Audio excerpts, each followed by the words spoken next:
What's going on again, people? This is your boy Rome. Welcome back to the channel. You're watching the fourth official, that place and the only place you can get a Jamaican American views on football with a heavy bias towards Manchester United. And before we get into the meat of the matter, people, please go ahead and drop a like on the video. Subscribe if you're new. Big shout out to all of the new subscribers on the channel. Thank you guys for the support. Thank you guys for liking the video, sharing your comments, and sharing the channel as well. We really do appreciate it. And we're looking forward to the channel growing and meeting a lot more people. And remember, people, the more you like the video, the more it spreads across the YouTube universe. And then the more people can see this and have like-minded conversations about football and Jamaica and Manchester United, and so on and so forth. So without any further ado, referee, blow the whistle. Let's go. As usual, the fourth official always likes to tackle the hardest questions. Today we're going to tackle the hardest question of them all. Where should we play Leon Bailey and Bobby Ried? Now, we know the talent that these two players possess. Bobby Ried coming out of Fulham, we know they just got relegated, but he was an integral player throughout the entire season at Fulham. And, you know, there's not much more can be said about Leon Bailey, his stardom in Jamaica, him being born in Jamaica, going over to Belgium as a young kid, coming through and now playing for Bayern Leverkusen. He is definitely the face of Jamaican football. And today we're going to talk about how should Leon Bailey and Bobby Ried play for Jamaica. But before we get into that, let's clarify a few things first. Football is moving away from traditional wingers. We now have forwards, depending on the formation you play. Not a lot of teams are playing with traditional wingers. When you think about traditional wingers, you talk about man like Antonio Valencia before he transitioned into a right back. Ashley Young before he transitioned into a right back. Jesus Navas when he was playing for like Man City before he transitioned into a right back. In today's football, in today's formation, in the 4-2-3-1s or the 4-3-3s, more popularly made by Ronaldo and Thierry Henry when he moved to Barcelona. Football has changed in such a way that we no longer have wingers in our teams when they're playing these formations, and these are the most popular formations today. What we have are forwards, right? You have outside forwards and then the number 9 in the middle. Sometimes they play with a false 9 like Manchester City does.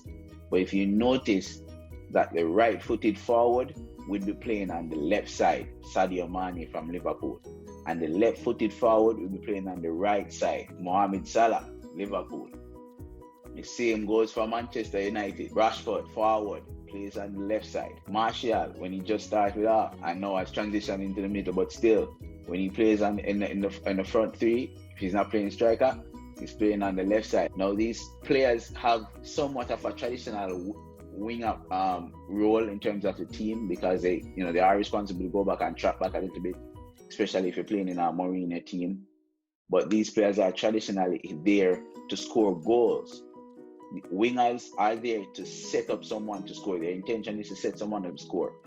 As a forward in a front three, nowadays, your intention is to get up there, make an opportunity to score, and then secondarily look to get someone to score. That's the difference. Coutinho on your right foot, score, Mane. Coutinho on your left foot, score, Salah. Coutinho on your left foot, score, Mahrez from Man City. The same goes for Sterling at Man City when he plays on the right. Somewhat the Foden role as well when Foden took over. So that's how football is moving to nowadays. Now, why did I go through all of that? I said that to say this. Jamaica does not have wingers in our team.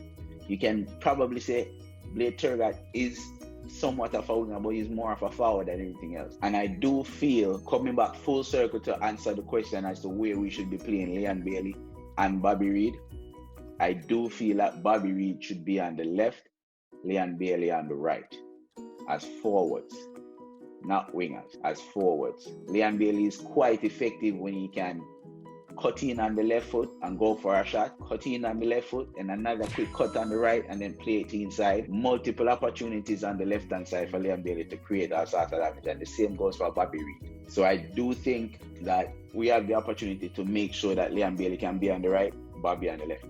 However, with the idea or the possibility that Ravel Morrison might not be in this team, we do have an option to pull Bobby Ried back if you think Tariq McGee is not ready. Pull Bobby Ried back in the midfield, because he's played there before for Fulham. I've been playing that number 10 facilitator type role, where he wouldn't be much of a Ravel Morrison type of midfielder, where you get the ball from deep, connect, but he would be more of a goal scoring midfielder in an attacking formation where he'll be that number 10 position, linking up with the strikers looking for goal with his speed, and then possibly have Blade Turgot play on the left again with Leon Bailey on the right. I don't know what you guys think, but we're limited in options in terms of midfield because now there still lies a possibility that Ravel Marshall will not be at the World Cup. We don't know because the JFF is not being transparent. So these are the conversations that we have to be having. And if we're short in an already short midfield, we have to make changes. Now, I do feel, from my perspective, that if you pull Bobby Reed back in that number 10 position, have two defensive midfielders behind him. And yes, regardless of what you think, Thiago Whitmore will play Michael Lecter in one of those defensive midfield roles. And Daniel Johnson might get the other one. So if you have a Hector, Daniel Johnson, and Bobby Reed in the midfield right there, making that triangle, then on the outside, your pick will be Blair, Turgot on the left, Leon Bailey on the right, and then whoever you want to play in the midfield. There's not much difference between the lot of them anyway. You would think that Andre Gray will be the number one pick, but we're hearing now that he wasn't even considered until the East dropped out. So Andre Gray is definitely not going to be the starter for the tournament. So whoever wants to be striker, I'd like to leave that up to Tapa Whitmore and Paul Hall. But the crux of this whole thing is, and I'm curious to see what you guys think, is do we have the expertise to change up some stuff now that we are almost certain that Ravel Marshall won't be there and that slot right there is going to be empty? Can we put Bobby Reed in that position? Can we afford to? Or do we let Bobby Reed play on the left, on the left, and Leon Bailey on the right? I don't know. You guys let me know what you think. This has been another edition of the Fourth Official, the only place you can get that Jamaican American views on football. Thank you very much for watching, guys. Make sure you drop a like on the video. Subscribe if you're new. Share this video with your friends and family. We're looking forward to the World Cup. Can't wait for it to start. Make sure you take care of yourself. Take care of others. Manaz.